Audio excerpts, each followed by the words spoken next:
Lo dijo en la primera hora. Muy bien, 7:12 en la mañana. Veo que Belkis sigue muerta de frío, ¿ah? Muerta de frío, señora Belkis. Ay, esperemos que poco a poco el día se vaya abriendo más y más y vaya calentando.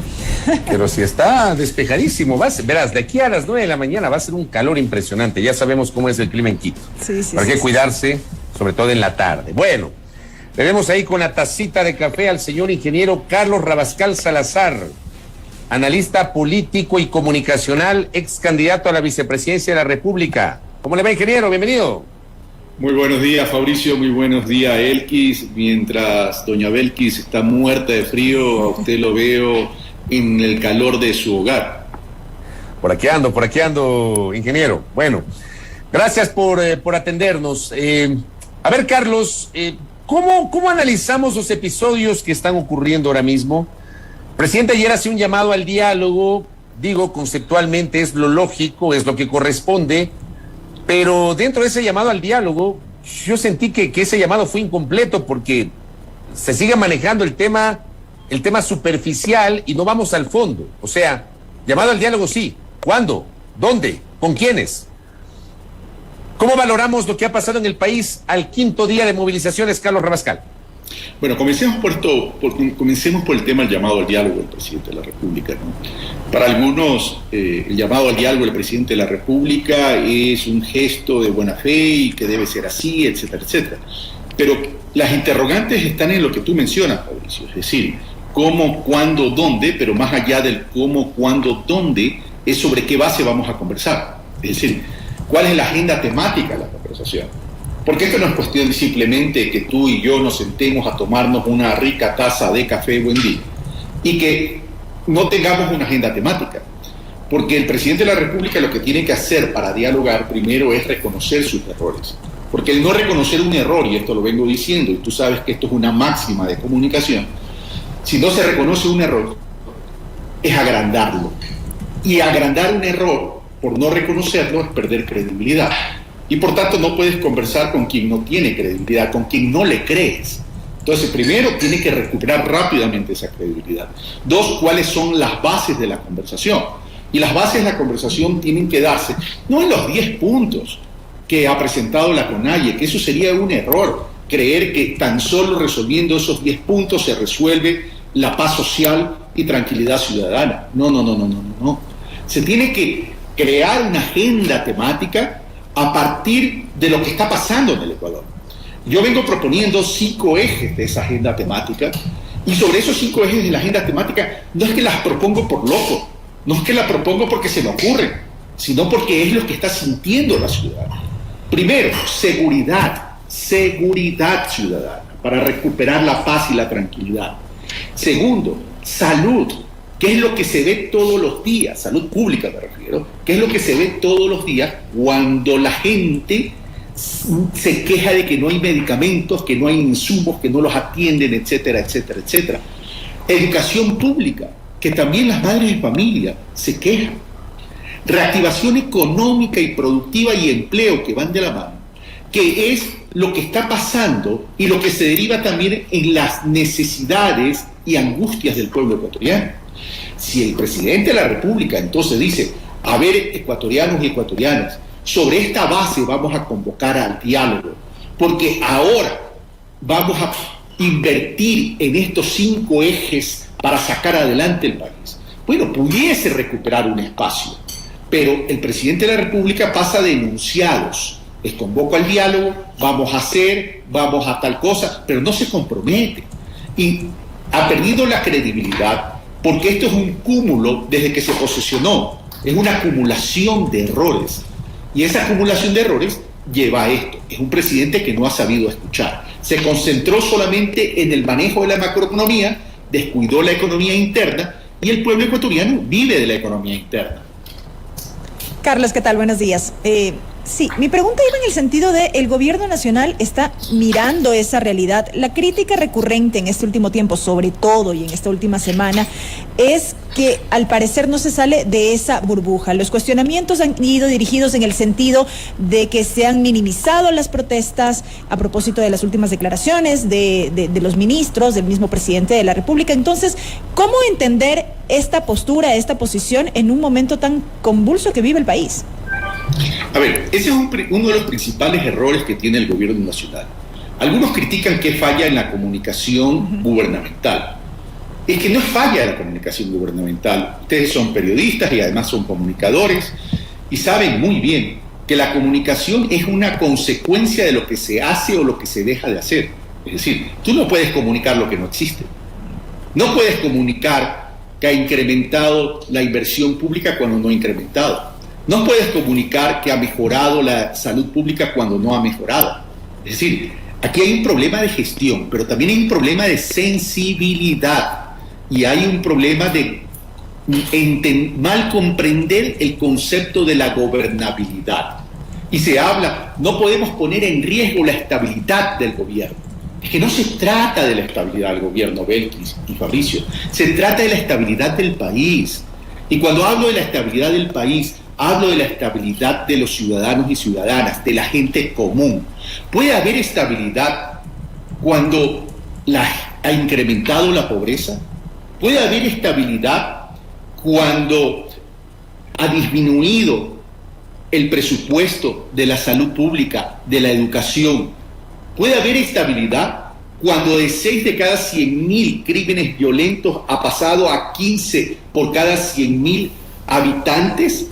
Entonces, no está entendiendo que la verdadera estabilidad está en la vida de los ecuatorianos. No está entendiendo que la verdadera gobernabilidad está dada por la tranquilidad, paz y estabilidad de los ciudadanos. Si tenemos a la ciudadanía tranquila, el señor va a poder gobernar. Pero aquí hay una desconexión. Es que el señor Lasso no ha entendido que la principal responsabilidad de un gobernante es gobernar para la gente, para los rostros de la gente, para la vida de la gente. No en vano, Belkis y Fabricio, y permítanme compartir con ustedes una investigación social que ha realizado el CIES, el Centro de Investigación y Estudios Especializados, que demuestra la acumulación del descontento de la población. Esta investigación está hecha en los días 14 y 15 de mayo, antes del paro, antes de las movilizaciones.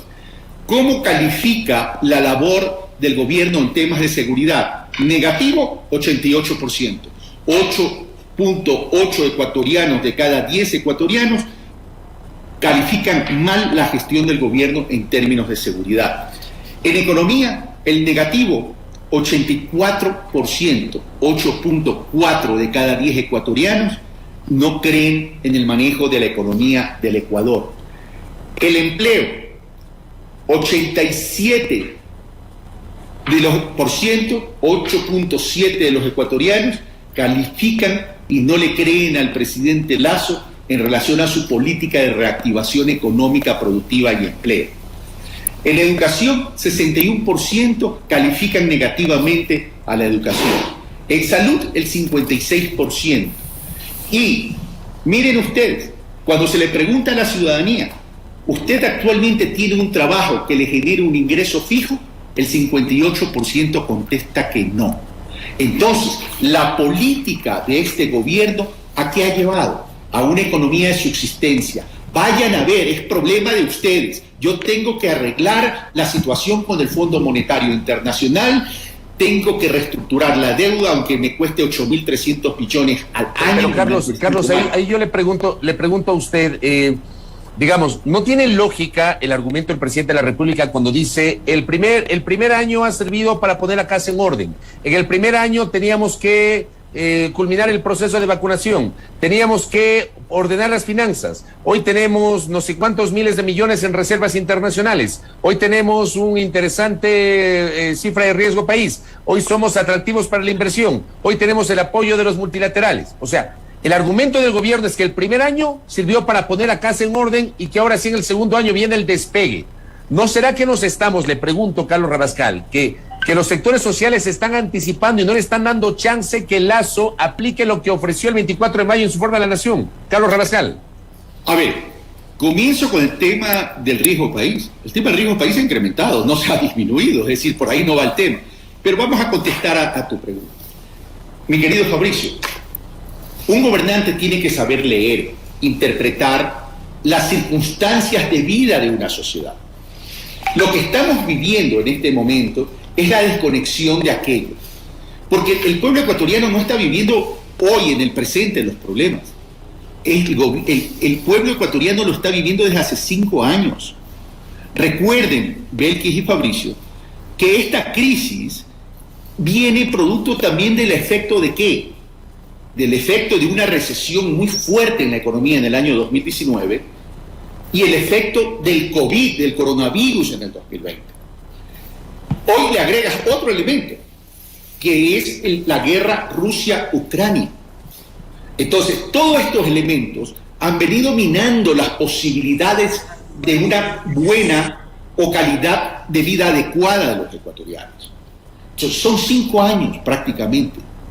5 años de haber aplicado un modelo neoliberal de retirar dinero de la economía interna. ¿Para qué? Para guardarlo en Suiza, para incrementar la reserva monetaria. Pero acá la gente tiene problemas reales.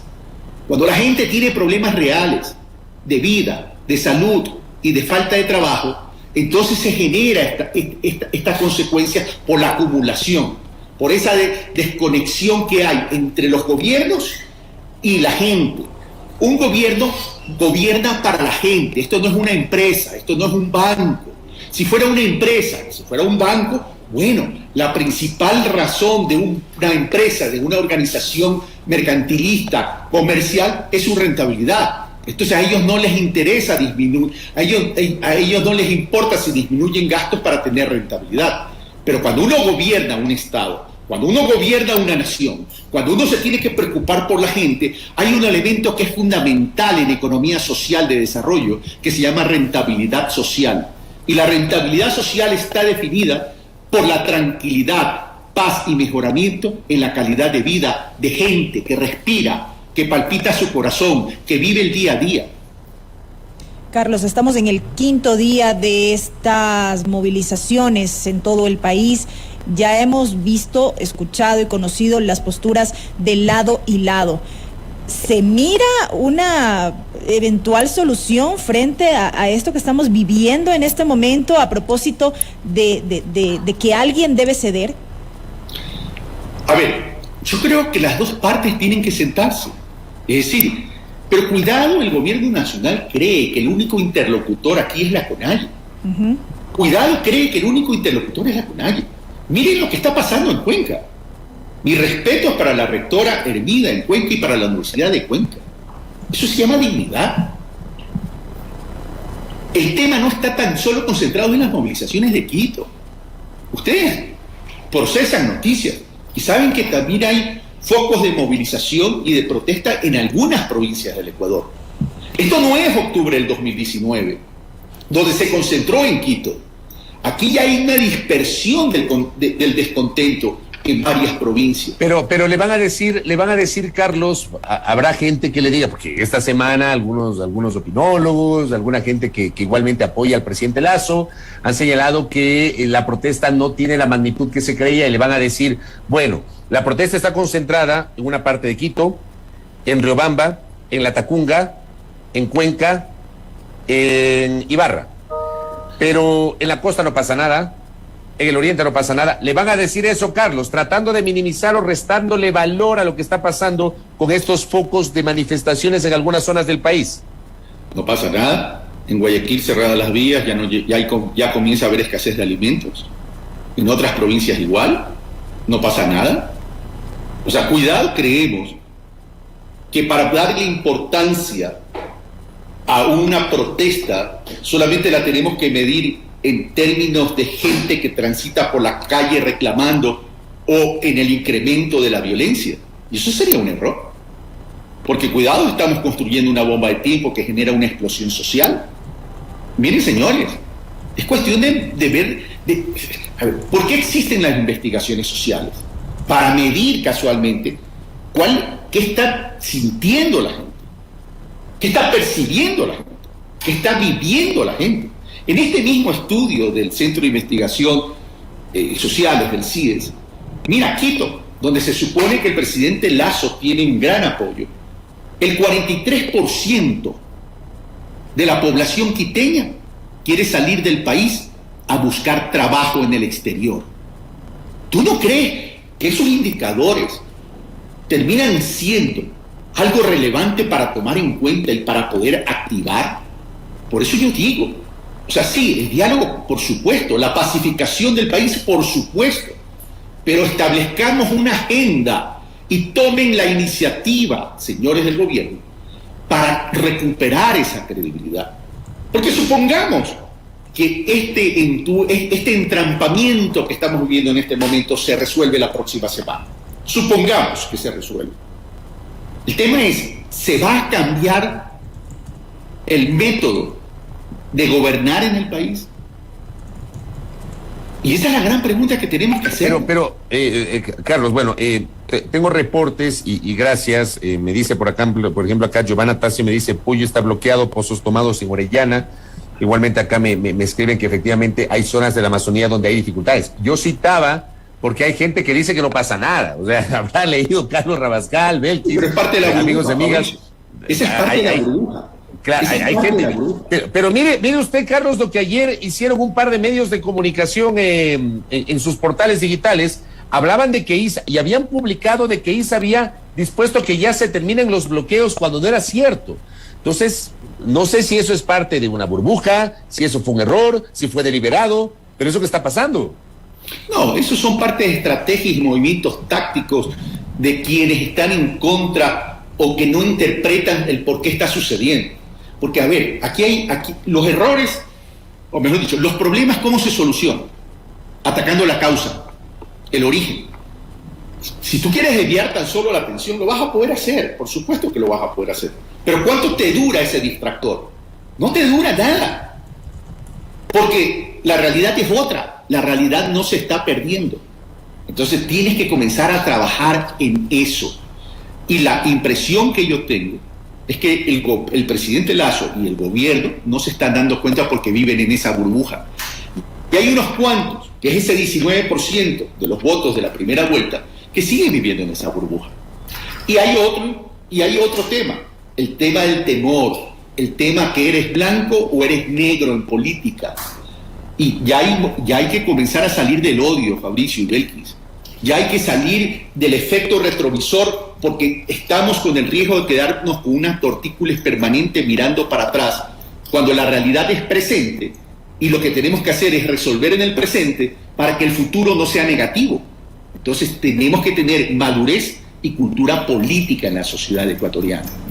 Carlos, hablaba usted de definir una agenda, de tener iniciativa, de la necesidad de ceder posiciones a sí mismo. En medio de todo esto surge otra discusión que tiene que ver con quién media en este escenario, en este contexto. Escuchábamos ayer al presidente de la Asamblea Nacional instando al diálogo, ofreciendo en este caso al Poder Legislativo como mediador, los mismos alcaldes, el alcalde de Quito, entiendo que también la Iglesia Católica. Hay otros que dicen, bueno, ¿por qué no apostar a lo que ocurrió en 2019 con la mediación a través de esta delegación de la ONU? ¿Qué opina al respecto? A ver, lo ideal sería que las partes involucradas, que somos todos, ojo, somos todos, esto es una corresponsabilidad de todos. Por eso, a mí me preocupa tan solo que se fije un interlocutor. No, aquí el efecto está en toda la sociedad. Pero quien tiene que comenzar a entender y comprender que tiene que bajar los decibeles y que tiene que reconocer sus equivocaciones es el gobierno nacional. Y el gobierno nacional no está reconociendo eso. Pero Carlos, ¿usted cree que lo haga? Yo pregunto, por ejemplo, yo coincido, eso sería lo ideal, lo deseable. Incluso acá recibo un mensaje, Carlos, en ese sentido. Al final queda un gobierno muy debilitado en su primer año, que debe rectificarlo, será muy difícil cumplir 4 años. Autocrítica, renovar gabinete con ejecutores y presupuesto en áreas con mayor demanda. Ya, pero, a ver, Carlos, vamos al mundo real. O sea, los gobiernos, no el gobierno del presidente Lasso, los gobiernos creo que una de los principales problemas o falencias que suelen tener es la autocrítica, Carlos Rabascal, ¿o no? Sí, totalmente de acuerdo contigo, la autocrítica, pero que no por los errores del pasado no se deben reconocer los errores del presente, porque de lo contrario, a ver, ¿cuál es el problema? Y vuelvo a insistir, el problema aquí es de credibilidad. 17% apenas lo crea el presidente de la República. Se ha encargado de ir cerrando los espacios de diálogo con todos. O sea, él no puede seguir en la pelea, en la bronca, en el ruido. Un gobernante no hace ruido. Un gobernante genera resultados. Un gobernante genera tranquilidad. Un gobernante genera paz. Entonces, tiene que comenzar a trabajar sobre esa agenda temática. Aquí ya ni siquiera se trata de mediadores. Señores, recordemos octubre del 2019. Sí, vino Naciones Unidas, medió y toda la cuestión. Pero ¿qué pasó? Se retiraron de las conversaciones y el gobierno siguió haciendo todo lo que le dio la gana. ¿Sí? Y la CONAIE se retiró. Ok. ¿Eso va a pasar de nuevo? ¿Cuáles serían los efectos de que pase eso de nuevo? Porque aquí ya no se trata del precio del combustible. Aquí se trata de la cotidianidad en la vida de los ecuatorianos. Entonces, aquí ya no se trata tan solo de mediadores. Aquí se trata es qué vamos a conversar y cuáles son las bases para llegar a un acuerdo y a un consenso, y establecer la hoja de ruta para lograr la paz ciudadana, la estabilidad de los ciudadanos, que es la paz y la tranquilidad de un país. Carlos, una última cosa antes de que se me vaya, y a propósito de una inquietud que me acaba de llegar, que me parece interesantísima. Me piden un comentario suyo sobre la, entre comillas, bronca aparte, entre esto que se denomina el correísmo duro y el Pachacuti quispista, o sea, el más cercano a Salvador Quispe, que se lanzan mutuamente la pelota y se acusan de traidores, se acusan de... Pero yo no he comentado eso. Se dicen de todo, Carlos. Fabricio, pero yo no he comentado eso. No, yo estoy me está pidiendo usted un comentario suyo. ¿Quieres mi opinión? Un comentario suyo. Ahorita le voy a pedir el comentario de eso. Ya. Ok, a ver, yo creo que los problemas del Ecuador en este momento requieren de madurez y responsabilidad política e histórica. Ya no podemos seguir con el retrovisor mirando para atrás, echándonos las culpas los unos a los otros. Si no estamos entendiendo los procesos de pacificación del país.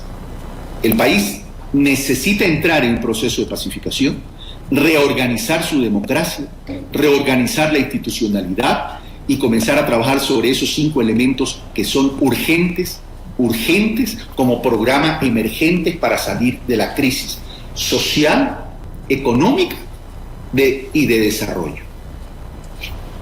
Queda clara la postura, Carlos. Gracias por el tiempo. Belkis, Fabricio, muchas gracias a ustedes, un fuerte abrazo. Gracias, ingeniero. Haciendo votos para que en el Ecuador se recupere la sensatez y la cordura. Y que los ecuatorianos entendamos que la política no es una herramienta para enriquecerse, sino que es un instrumento para servicio del pueblo ecuatoriano, para mejorar la calidad de vida. Y que no podemos vivir en una burbuja, tenemos que sentir a la gente. Aquella madre que vive con $1 diario, o $2 diarios, o $3 diarios. Aquella madre desesperada porque no hay medicamentos, porque no hay insumos. Aquella madre que vive en medio de la pobreza porque ni siquiera tiene agua potable y alcantarillada. Ya es hora de ponerle rostro de esos pueblos vulnerables aquí en el Ecuador. Correcto. Carlos Rabascal, ex candidato a la vicepresidencia de la República, en el análisis a propósito de estas jornadas de movilizaciones en el país. Tiempo de una pausa, 7:36 a.m. Primera plana. Todas las noticias, todas las voces.